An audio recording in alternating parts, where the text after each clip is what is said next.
جاتے تھے اور مسجد کے ماحول میں دین کی بات ہوتی تھی، کیونکہ خدا کی قسم صرف مسجد ہی وہ جگہ ہے جہاں دل پلٹ سکتا ہے، صرف مسجد ہو جگہ ہے جہاں دل پلٹ سکتا ہے، مسجد ہی صرف وہ جگہ ہے۔ اگر کسی کے دماغ میں یہ شیطان نے وسوسہ پیدا کر دیا ہو کہ کیا مسجد میں لا کے بات کرنا ضروری ہے تو کیا یہی ہدایت ملے گی، تو اس کی سوچ قرآن کی آیتوں کے بھی خلاف ہے، حدیث کے بھی خلاف ہے، اس کی سوچ محمد صلی اللہ علیہ وسلم کے طریقہ تربیت کے بھی خلاف ہے۔ قرآن کہہ رہا ہے ہدایت یافتہ وہ لوگ ہیں جو مسجد سے جڑے ہوئے ہوں۔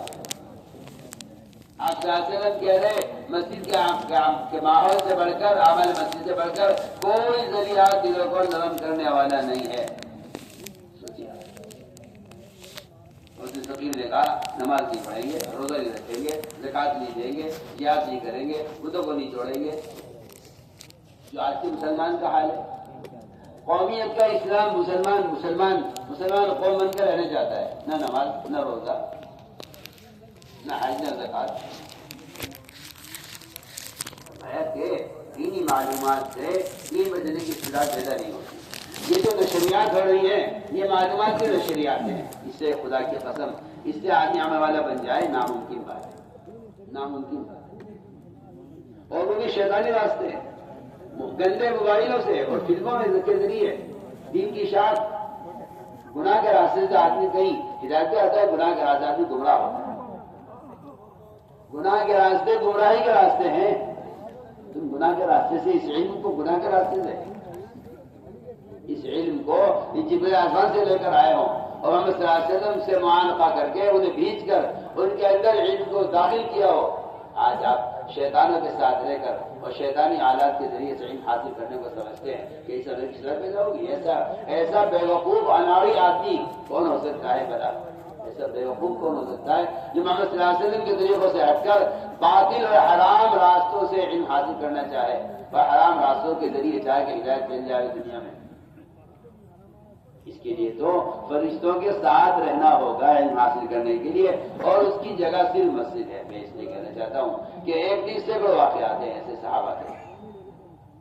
تو فیل کہتے ہیں کہ میں نے اپنے کان بند کیے روئی سے، باقی بات سننا نہیں چاہتا تھا، میں نے مسجد میں قدم رکھا، اندر میرے دل نے کہا ان کی بات سننی چاہیے، میں نے کان سے روئی نکالی، آپ کی بات سنی، 80 خاندانوں کو اسلام میں لے کر آئے طفیل رضی اللہ تعالیٰ۔ یہ مسجد کے ماحول کا اثر ہے۔ سمامہ نے کہا میں اب بات قبول نہیں کروں گا، آپ نے 3 دن مسجد میں رکھا، اور ذکیب نے کہا ہم نماز نہیں پڑھیں گے، زکوٰۃ نہیں دیں گے، فرائض عمل نہیں کریں گے، میں نے مسجد میں رکھو۔ مسجد کے ہی اندر ہی وہ اثر ہے کہ جو اس کے دل کے دلوں کو نرم کرے گی۔ آج کی پتہ نہیں اناڑی کہاں سے آئے جن کا خیال یہ ہے کہ نہیں یہ کوئی ضروری نہیں ہے مسجد میں لانا، بس آپ دین کے بعد لوگوں تک پہنچا دیں۔ ہدایت اللہ کے ہاتھ میں، ہدایت اللہ کے ہاتھ میں ہے، ہدایت اللہ کے ہاتھ میں شیطانی راستوں سے، ہدایت اللہ کے ہاتھ میں گناہوں کے راستے سے، ہدایت اللہ کے ہاتھ میں بدعتی راستوں سے، ہدایت اللہ کے ہاتھ میں ہے گناہوں کے راستے سے۔ کوئی کسی کی عقل خفت ہو گئی ہو، کسی کی کھوپڑی الٹی ہو تو اس کا کیا علاج ہے؟ ہدایت کا وعدہ خدا کی قسم صرف محمد صلی اللہ علیہ وسلم کے طریقے پر ہے اور کسی طریقے ہدایت کا وعدہ نہیں ہے۔ قرآن نے فیصلہ کیا ہے ان تطیعوہ تہتدوا، اگر تم نبی کے طریقے ہدایت پر ہو تب تو ہدایت کا وعدہ ہے، اور اگر تم نبی کے طریقے ہدایت پر نہیں، ہدایت کا کوئی وعدہ نہیں ہے۔ قرآن صاف کہہ رہا ہے آپ اپنی بکواس کرتے رہیں، اپنے طریقے آپ گناہوں کے طریقے آپ جتنا چاہے شور مچاتے رہیں کہ اس طرح بھی ہدایت نکلتی ہے، قرآن انکار کرتا ہے۔ قرآن نے کہا ان تطیعوہ تہتدوا، اگر ہدایت کے حاصل کرنے کے لیے تم صرف نبی کے طریقے کے پابند ہو تب تو ہدایت ملے گی، اللہ ہدایت دیں گے، اور اگر تم نے نبی کا طریقہ چھوڑ دیا تو اللہ تمہیں گمراہ کریں گے۔ یہ تو حدیث قرآن اس سے بھرے ہوئے ہیں، آپ کو کوئی اصرار ہے اس پر کہ نئے طریقے بھی ہدایت کے ذریعہ بن سکتے ہیں؟ کیوں اس طرح کیوں آپ کو اس پہ اصرار ہے؟ میں تو بالکل آپ سے کھل کر کہہ رہا ہوں، آپ سوچیے آپ کتنا نظام خلاف سنت قائم کر چکے ہیں ہدایت و تربیت کے لیے۔ میں 100 بار اللہ کی قسم کھا کر کہہ سکتا ہوں کہ شیطان نے آپ کو دھوکہ میں ڈالا ہوا ہے کہ ہدایت اس طرح نہیں ملتی ہے۔ ہدایت صرف اس طریقے پر ملے گی جو طریقہ محمد صلی اللہ علیہ وسلم کا، اس کے علاوہ ہدایت کا کوئی راستہ نہیں، کوئی طریقہ نہیں۔ اس لیے فرمایا عمل کی استعداد پیدا کرنی ہے تو مسجد میں لاؤ، یہاں فرشتوں کے پروں میں رکھو۔ سوچیے آپ 20 دن 22 دن 25 دن انڈے رہتے ہیں مرغی کے پروں میں، انہیں بچے پیدا ہو جاتے ہیں۔ تم لوگ کے دیکھ لو گھر میں مرغی پر انڈے کو بٹھا کے دیکھ لو، جو انڈا مرغی کے پر سے الگ پڑا رہے گا وہ گندا ہوگا، سڑے گا، بدبو اس کے اندر بنے گی، پھوٹ گیا تو پورے گھر میں بدبو ہوگی اس کی۔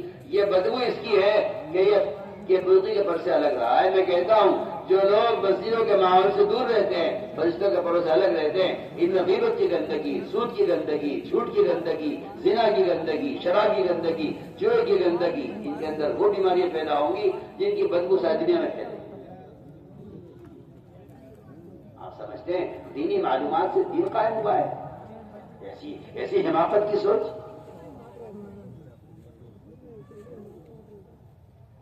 کہاں علم جبرائیل کی صحبت سے نبی کو مل رہا ہے اور نبی کی صحبت سے صحابہ کو مل رہا ہے۔ آج ان گندے موبائل کی صحبت سے علم حاصل ہوگا؟ کسی کی عقل خفت ہو گئی ہو، کسی کی کھوپڑی الٹی ہو گئی ہو، وہ تو یہ بات کر سکتا ہے کہ شیطانوں کی صحبت سے اور گندی فلموں کے دیکھنے سے علم حاصل ہوتا ہے۔ اس لیے ان شیطانی راستوں سے ہٹ کر ہمیں پلٹنا پڑے گا سب کو اجتماعی طور پر اس طریقہ محنت کی طرف جو طریقہ محنت سے کا ہے کہ صحابہ کی طرح گشت کرو بازاروں میں اور لوگوں کو ان کے ماحول سے اٹھا کر مسجد کے ماحول میں لاؤ۔ صحابہ خوشامد کر رہے ہیں صحابہ کی، وہ جو سارے صحابہ پورے دن پر قائم تھے ان کی خوشامد کر کے مسجد میں لایا جا رہا۔ آج مسلمان سارا دن چھوڑ چکا ہے، اکثر مسلمانوں کی بے دینی پر ہے۔ آپ کہتے ہیں مسجد آنے کو ضروری ہے؟ میرے دوستوں، میں نے پہلی بات عرض کر تربیت کا، تعلیم کا، عمل کے استاد کے پیدا ہونے کا جو سب سے بنیادی سبب اور ذریعہ ہے وہ صرف مسجد کا ماحول ہے۔ اس لیے میں نے پہلی صفت بیان کر دی، ایمان ایسے بنے گا۔ صاحب ہمارے حدیث میں جس کو بکثرت مسجد میں آتے جاتے دیکھو اس کے مومن ہونے کی گواہی دے۔ یہ پہلی صفت ہے، صفت ایمان، جس کو حاصل کرنے کا خدا کی قسم یہی واحد طریقہ ہے۔ میں واحد کہہ رہا ہوں، واحد کہہ رہا ہوں۔ آپ کو اشکال ہے، آپ کو اشکال اس لیے ہے کہ آپ رواجی طریقوں کی باتیں کرتے ہیں، ہم سنت طریقوں کی باتیں کرتے ہیں، آپ کو اشکال ہے، اعتراض یہ ہے آپ کو۔ میں تو آپ سے بے حجاب بات کرتا ہوں۔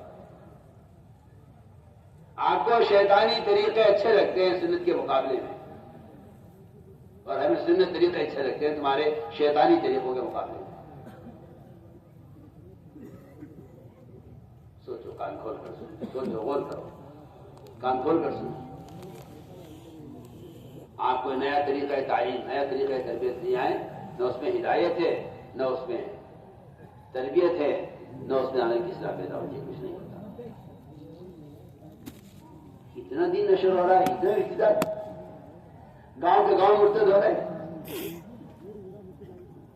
اس لیے میں کہہ رہا ہوں تاکید سے کہ اپنے ایمان کی تکمیل کا واحد طریقہ یہ ہے کہ آدمی لوگوں کو نیکی پر آمادہ کرے۔ ہمارا گشت کا مقصد ہی امر بالمعروف و نہی عن المنکر، یہ گشت کا موضوع ہے جو ایمان کی تکمیل کا ایک واحد سبب ہے۔ ان علماء نے لکھا ہے جو آدمی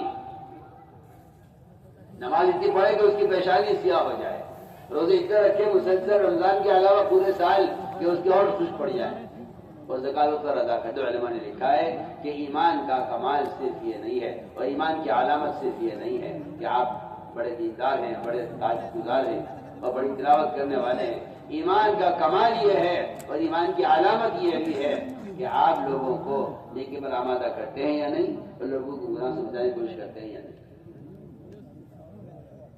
اس طرح میرے دوستوں، روزانہ وقت فارغ کرنا پڑے گا ہر مسلمان کو مسجد کے لیے، کیونکہ بالکل واضح بات ہے مسلمان غیر مسلم کے درمیان جو فرق ہے مسجد کو آباد کرنے کا فرق ہے۔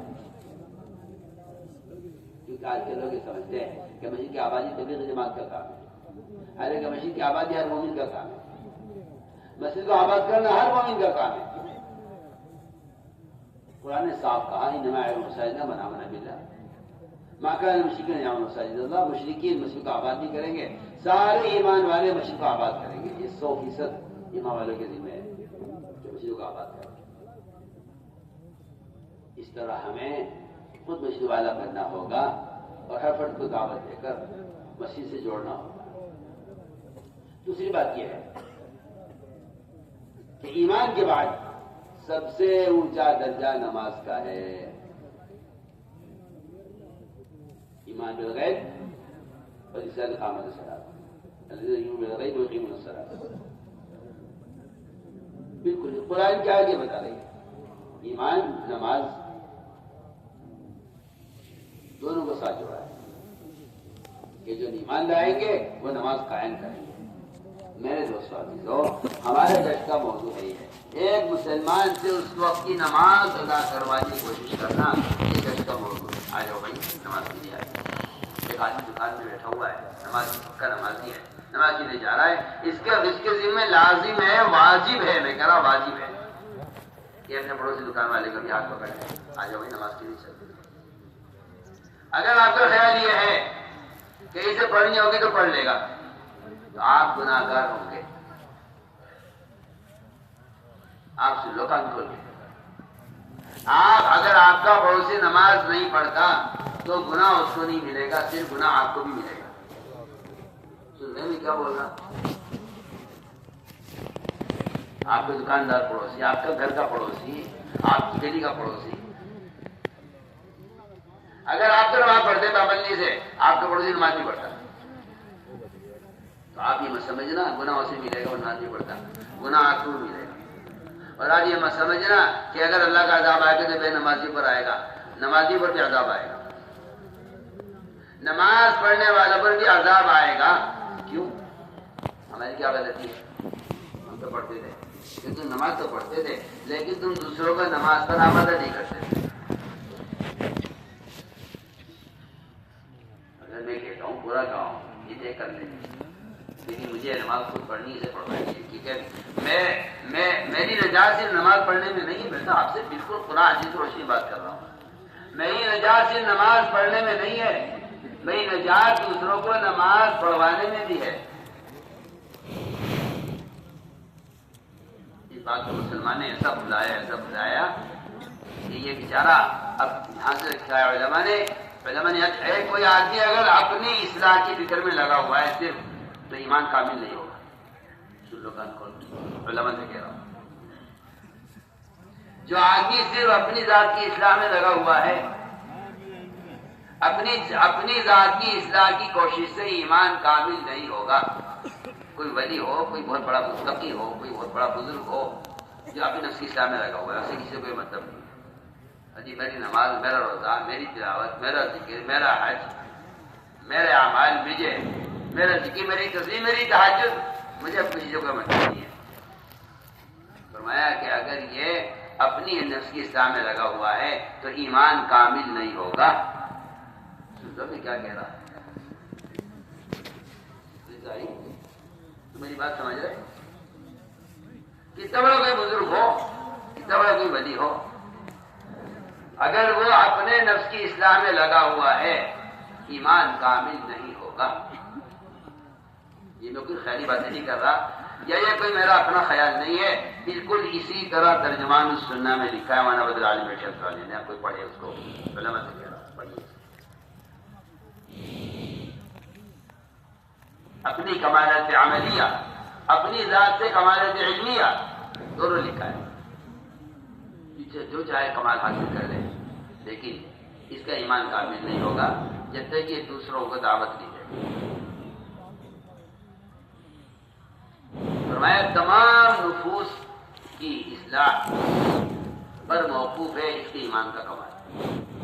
اپنے نفس کی اصلاح کی کوشش سے ایمان کامل نہیں ہوگا. کوئی آدمی اپنی ذات کے اعتبار سے اعمال کی پابندی کرے نماز روزہ حج زکات ذکر تلاوت تہجد عبادت روزے نماز حج سب کچھ کر لے جب تک دوسروں کو آمادہ نہیں کرے گا نیکی پر اور دوسروں کو برائی سے بچانے کی خود کوشش نہیں کرے گا ایمان کامل نہیں ہوگا. پکی بات کوئی کشٹ نہیں تھوڑی ہے کہ جی چاہے کر لو جی چاہے چھوڑ لو. اپنے ایمان کی تکمیل کے لیے گشت ہے، دوسروں پر نیکی پر آمادہ کرنا اپنے آپ کو عذاب سے بچانے کے لیے۔ قرآن نے صاف کہا ہے اگر اللہ کا عذاب آیا نہ ماننے والوں پر تو نجات صرف ان کو ہوگی جو دوسروں کو دعوت دیا کرتے ہیں۔ صاف قرآن کیا ہے، فَلَمَّا نَسُوا مَا ذُكِّرُوا بِهِ أَنجَيْنَا الَّذِينَ يَنْهَوْنَ عَنِ السُّوءِ۔ اس طرح میرے دوستو عزیزو، ہمیں اس طرح لوگوں کو نماز کے لیے تیار کرنا ہے۔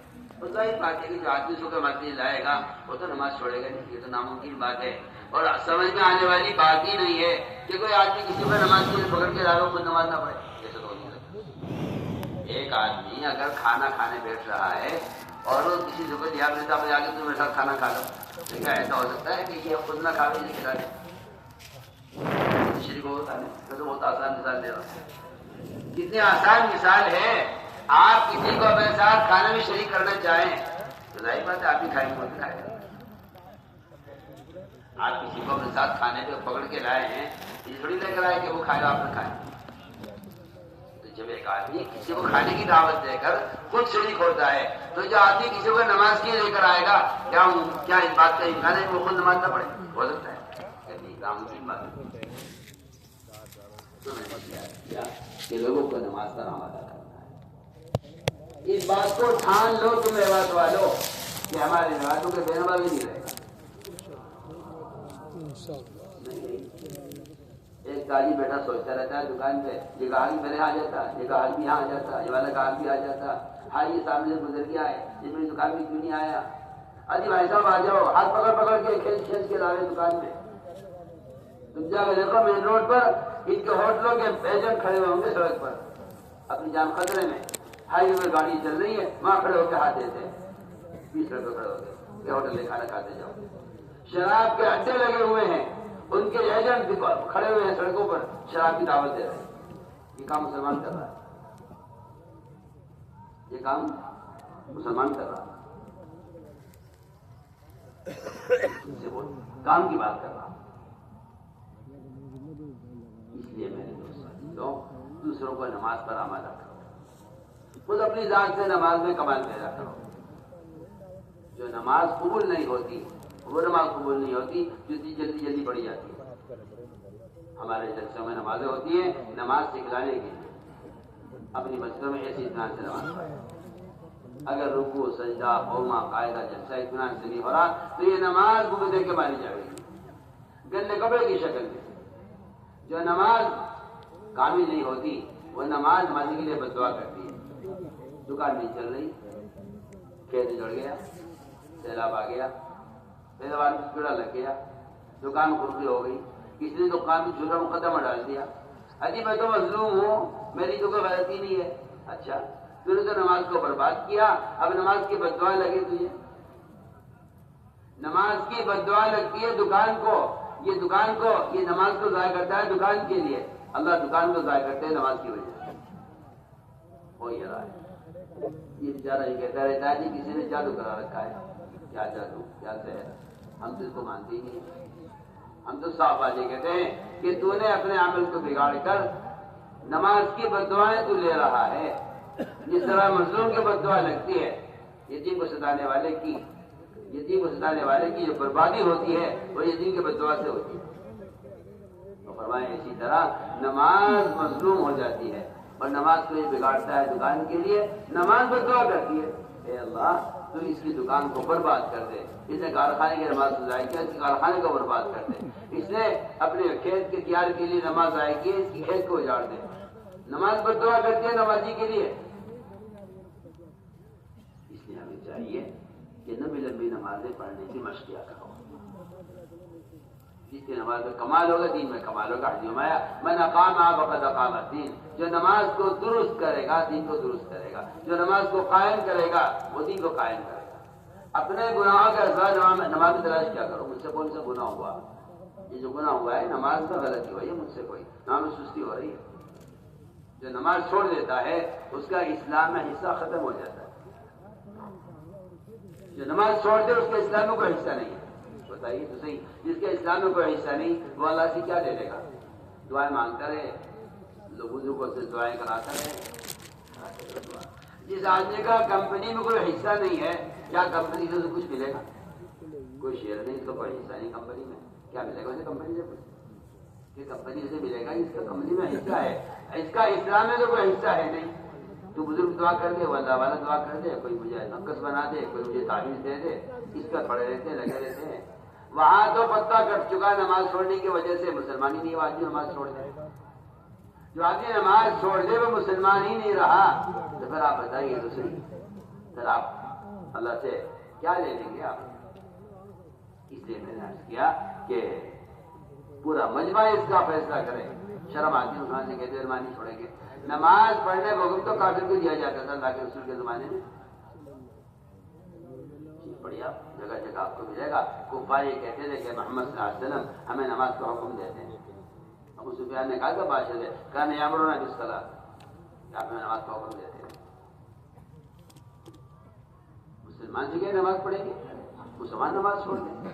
وہاں تو کافر نماز پڑھ لیا کرتا تھا. واسع بن اسقر رضی اللہ تعالیٰ عنہ نے اسلام قبول کے پہلے نماز پڑھی ہے جماعت کے ساتھ، پھر اسلام میں داخل ہوئے نماز کے بعد.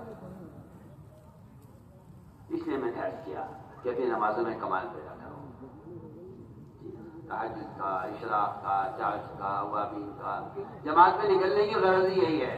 یہاں دکان میں لگا رہتا ہوں، نماز نفلیں چھوٹ جاتی ہیں. یہاں دکان کے منصوبے سے کبھی کبھی سنتیں چھوٹ جاتی ہیں. آہستہ آہستہ سنتوں کا نفلوں کا مزاج ختم ہو رہا. دن بھر کھیت پہ تھکا رہا کہ لیٹ گیا، رات کو تھک گیا، بدن دکھا ہوا ہے، پھر تہجد چھوٹ گئی. آہستہ آہستہ تہجد کی، اشراق کی، چاش کی، نفلوں کی، سنتوں کی عادت ختم ہو گئی. اللہ حفاظ فرمائے، اللہ حفاظ فرمائے. بعض تو ایسے ہیں کہ جن کو فرائض کی تو عادت ختم ہو چکی ہے. لوگ یہ سمجھتے ہیں جماعت میں جاہلوں کو نکالا جاتا ہے تاکہ جماعت میں نکل کے دین سیکھ لیں. ارے یہ تو کوئی بات نہیں. عمر رضی اللہ تعالیٰ عنہ صحابہ کو نکالا کرتے تھے، جماعت صحابہ کو. وہ صحابہ جنہیں نبی کے پیچھے نماز پڑھی ہوئی ہے ان سے ہم کہتے تھے تم نکلو اللہ کے راستے میں تاکہ تمہاری نمازوں میں کمال پیدا ہو جائے. سوچو تو صحیح. عمر رضی اللہ تعالیٰ عنہ صحابہ کو جماعت میں بھیجتے تھے، مدینہ منورہ سے باہر نکالتے تھے. کیا مقصد تھا؟ کہ نکلو اپنی تجارت چھوڑو کچھ دن کے لیے، چھوڑو اسباب مشغولی کے، اور چھوڑو وہ اسباب جنہوں نے تمہیں نمازوں میں سست کیا ہوا ہے. اللہ کے راستے میں نکلو کچھ وقت کے لیے تاکہ وہاں تہجد ملے وقت پر، ذکر وقت پر ملے، تلاوت وقت پر ملے، تعلیم کا حلقہ وقت پر ملے، وہاں نماز تکبیر اولیٰ وقت پر ملے. کچھ دن جگہ تم مسجد کے ماحول میں رہ کر یہ سارے اعمال وقت پر کرو گے تو تمہاری عادت واپس آ جائے گی اور تمہاری عادت ہو جائے گی اعمال کرنے کی. ورنہ میں تو آپ سے بے تکلف کہتا ہوں کہ اگر کسی آدمی کو اس کے بستر پر دین پہنچا دیا جائے اور پڑا موبائلوں میں دین دیکھتا رہے تو میں 100 بار اللہ کی قسم اگر کہتا ہوں اس سے خدا کی قسم کوئی فائدہ نہیں ہے، کوئی فائدہ نہیں ہے. آپ بلا وجہ مصر ہے اس بات پر کیا یہ بھی طریقہ ہے؟ یہ شیطانی طریقوں سے کوئی ہدایت نہیں ہے.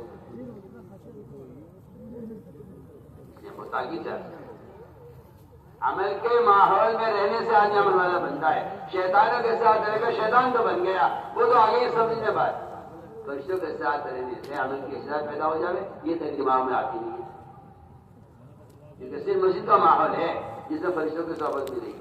حدیث میں آتا ہے اللہ کے گھروں میں سے کسی گھر میں جمع ہو کر جو لوگ اللہ کے تذکرے کرتے ہیں فرشتہ میں پڑوس آسمان کے ان کو گھیر لیتے ہیں. اللہ ان سے بہتر مخلوق ان کا ذکر فرماتے ہیں. اصل بنیادی طور پر یہ چیز مقصود بالذات ہے کہ نکلو اپنے گناہ کے ماحول سے نکلو. لوگوں کو اشکال سے نکلنے کیا ضروری ہے؟ بھائی دین سیکھو، دین سیکھو. عجیب عجیب الٹی کھوپڑی کے لوگ ہیں. سوچیے ایک علماء دیکھیں، ایک شخص نے 99 قتل کیے. ایک راہب سے کہا حجی میں توبہ کی، میری توبہ قبول ہو جائے گی، میں نے اتنا قتل کر لیا. اس نے کہا اللہ تمہیں معاف نہیں کریں گے. اس نے اسے قتل کر دیا. کتنے ہو گئے؟ 100 قتل ہو گئے. پھر ایک عالم سے کہا کیا میری توبہ قبول ہو جائے گی؟ عالم نے کہا ہاں اللہ تمہیں معاف کر دیں گے مگر تم اپنی بستی چھوڑ کے نکل جاؤ. عالم یہ کہتا بھائی توبہ کر لو، استغفار کر لو، آئندہ نہ کرنے کا پختہ ارادہ کر لو، اپنے فعل پر تمہیں ندامت ہو سکتی ہے، اللہ سے توبہ کر لو، اللہ معاف کر دیں گے. عالم نے کیوں کہا اپنی بستی چھوڑ کے نکلو؟ کیوں کہا عالم نے؟ بڑھیا حدیث ہے. اس کا صاف مطلب یہ ہے کہ آدمی گناہ کی جگہ کو چھوڑے. آپ سے کی بجی کے بعد پتا ہوئی آدمی بھی سوتے رہے گا, آدمی سوتے رہ گئے, سوتے سوتے سوتے سورج نکل آیا. امام شافعی فرماتے ہیں رحمۃ اللہ علیہ کہ آپ صلی اللہ علیہ وسلم نے جو نماز یہاں ادا نہیں کی فجر کی, فرمایا آگے چلو یہاں نہیں پڑیں گے. امام شافعی فرماتے ہیں وجہ یہ ہے کہ اس وادی میں, اس علاقے میں شیطانوں کا اثر تھا. بتائیے آپ, جہاں شیاطین کا اثر تھا وہاں سے ہٹ کر نماز ادا کیا. جہاں بستی کی بستی نماز چھوڑے ہوئے ہے وہاں کس سے شیاطین کا اثر ہوگا. اور آپ یہ کہ نکلنے کا ضروری ہے. عالم کہہ رہا ہے قاتل سے اپنی بستی چھوڑ دو. سوچیے آپ کا خیال یہ ہے کہ موبائل تھما دو ہاتھوں میں اور اس میں دین کی باتیں نشر کرتے رہو بیٹھے رہے. یہ جلسہ ہو گیا, یہ ختم بخاری کا جلسہ ہو گیا, یہ پڑھ لو, یہ سن لو اور یہ دیکھ لو فلم بستر پہ لیٹ کے. یہ آپ کا خیال ہے. سوچیے آپ, جب تک آدمی اپنی جگہ سے نہ ہٹے. میں اس کی مثال دیتا ہوں آپ کو. جلالہ مرغی ہوتی ہے جو گندگی کھاتی ہے. کیا ہوتی ہے مرغی؟ علماء جانتے ہیں جلالہ کہتے ہیں. وہ گندگی کھانے کی عادی ہو جاتی ہے. شریعت یہ کہتی ہے اگر آپ اس مرغی کو جو گندگی کھانے کی عادی ہو گئی ہے, اگر آپ اس مرغی کو کھانا چاہتے ہیں, پکانا چاہتے ہیں, تو اسے کم سے کم 24 گھنٹے کے لیے ایک دربے بند کر دو تاکہ اس کے اندر سے گندگی کا اثر ختم ہو جائے. اس کے بعد آپ اسے استعمال کر سکتے ہیں. اگر بڑا جانور ہے تو آپ اس کو 3 دن کے لیے بند کریں, اور اگر مرغی ہے تو 24 گھنٹے کے لیے بند کریں. اس کو ہٹائیے گندگی کی جگہ سے پہلے اور اسے بند کر دیے یہاں دربے کے اندر, یہاں تک کہ آہستہ آہستہ اس کے بدن سے گندگی کا اثر ختم ہو جائے. پھر آپ اسے جمع کرو, پھر اس کا گوشت بناؤ, پھر کھاؤ اسے پکا. جو مرغی جانور ہے حرام حلال کی مکلف نہیں ہے. آپ سوچیے تو صحیح, اس مرغی کو کھانے کے قابل بنانے کے لیے تو آپ دربے بند کریں. اور اگر یہ کہا جائے کہ مسلمان جو اللہ کے احکام کا مکلف ہے, اسے آپ کچھ وقت کے لیے مسجد کے ماحول میں رکھیں تاکہ اس کے اندر سے گناہوں کا اثر ختم ہو جائے, اسے کہتے ہیں یہ کوئی ضروری نہیں ہے. سوچیے, میں تو آپ سے بالکل میں آسان باتیں آپ سے عرض کر رہا, میں تو کوئی مشکل بات نہیں کر رہا, مگر پھر بھی آپ کا خیال یہ ہے کہ لوگوں کو نکالنے کیا ضروری ہے.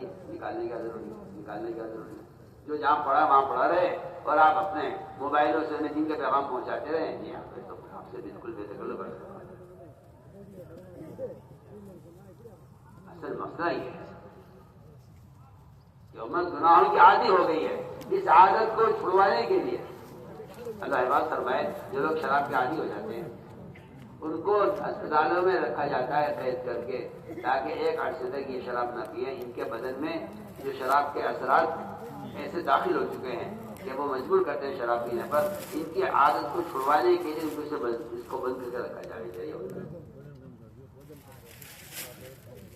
میں کہتا ہوں کہ اسی طرح جب آدمی خدا نہ کرے نعوذ باللہ گناہوں کا عادی ہو جاتا ہے تو اس کا بدن ان گناہوں کی وجہ سے اتنا ان کا عادی ہو جاتا ہے گناہوں کا کہ وہ عادت چھوٹتی نہیں ہے جب تک اس کو اس ماحول سے نکال کر عمل کے ماحول میں لائے. تو اس نے ہم نے عرض کیا کہ ہم اس طرح عمل کے ماحول میں رہیں. تو میں نے عرض کیا کہ عمر رضی اللہ تعالیٰ عنہ صحابہ کو نکالا کرتے ہیں جماعت میں جاؤ تاکہ تمہاری نمازوں میں کمال پیدا ہو جائے. نماز میں کیا کمی ہوگی؟ آج ہم اپنی نماز کا صحابہ کی نماز سے مقابلہ کر کے دیکھیں. اس لیے نمازوں میں کمال پیدا جماعت میں نکل کر خوب موقع ملے گا لمبی نمازیں پڑھنے کا. تہجد کا خوب اہتمام کرو. تہجد یہ رات کا قیام اور یہ تہجد کیونکہ یہ تو سب سے زیادہ اللہ کے قرب کا ذریعہ ہے. حدیث میں آتا ہے نمازیں کی کثرت سے بندہ اللہ کے اتنا قریب ہو جاتا ہے. اللہ فرمائے میں خود اس کے اعضا بن جاتا ہوں. اللہ فرمائے میں خود اس کے اعضا بن جاتا ہوں. اتنا قریب ہو جاتا ہے بندہ نماز کے نوافل کے ذریعے اللہ کے اتنا قریب ہو جاتا ہے. تو جو آدمی اللہ کے اتنا قریب ہو جائے گا تو بتائیے تو کیا پھر اس سے اس بات کا امکان ہے کہ یہ گناہ کرے؟ اللہ فرما رہے ہیں میں اس کا ہاتھ بن جاتا ہوں، میں اس کے پاؤں بن جاتا ہوں۔ اللہ فرما رہے ہیں میں اس کی آنکھ، اس کے کان بن جاتا ہوں، اس کی زبان، اس کے اعضاء بن جاتا ہوں، تاکہ کیونکہ یہ سارے اعضاء پھر گناہوں سے بچ جائیں گے۔ اس لیے نوافل کا خوب اہتمام کرو، اور نوافل کا اہتمام زبان سے نکل کر ہی ہو سکتا ہے جب آدمی ان تمام اسباب سے ہٹ جاتا ہے جو اسباب آدمی کو تھکا دیتے ہیں دنیا میں، پھر وہ عبادت کے قابل رہتا نہیں ہے۔ فرمایا کہ عمل کے ماحول میں رہ کر کچھ دن اس کی مشق کرو، تہجد کی، تلاوت کی، ذکر کی، عبادت کی۔ اس طرح ہمیں نوافل کے ذریعے اس کا اہتمام کرنا